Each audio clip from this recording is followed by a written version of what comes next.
গুন্ডাদের পেছন বেনে বসে অলি ফোন করে জয়কে। হ্যাঁ বন্ধুরা, অনুরাগের ছোঁয়া ধারাবাহিকের আজকের এই এপিসোডে ঠিক এমনটাই দেখা যাবে। অলি জয়ীর কাছে ফোন করার জন্য গুন্ডাদের কাছে অনুমতি চায়। গুন্ডারা অলিকে জয়ীর কাছে ফোন করার জন্য অনুমতি দেয়।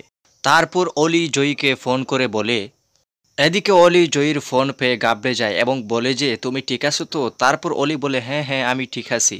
এদিকে দেখা যায় যে অলি জয়ীকে ফোন করে বলে যে আমি বন্ধুর বাড়িতে পার্টিতে আসছি, কিন্তু সেখানে ভালো লাগছে না, আমি কি তোমার বাড়িতে আসতে পারি? জয়ী বলল এত রাতে কেন, তোমার বাবা মাকে জানে? তারপর জয়ী বলল আচ্ছা ঠিক আছে তুমি চলে আসো।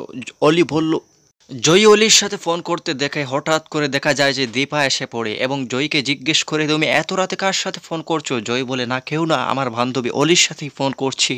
এদিকে জয়ীর ফোন কল শেষ হলে দীপা জয়ীকে সম্পূর্ণ কিছু বলে যে কি হয়েছে সম্পূর্ণ কিছু খুলে বলো। তারপর জয়ী দীপাকে সব কিছু খুলে বলল এবং বলল যে সে রাস্তায় আছে, তার মুড অফ, সে আমার বাড়িতেই আসতে চায়। তারপর দেখা যায় যে দীপা চিন্তায় পড়ে যায় এবং বলে যে আমি পাপার কাছে ফোন করে সব কিছু জানিয়ে দিচ্ছি। তারপর দেখা যায় যে জয়ী পাপাকে ফোন করতে বারণ করে। আসলেই কি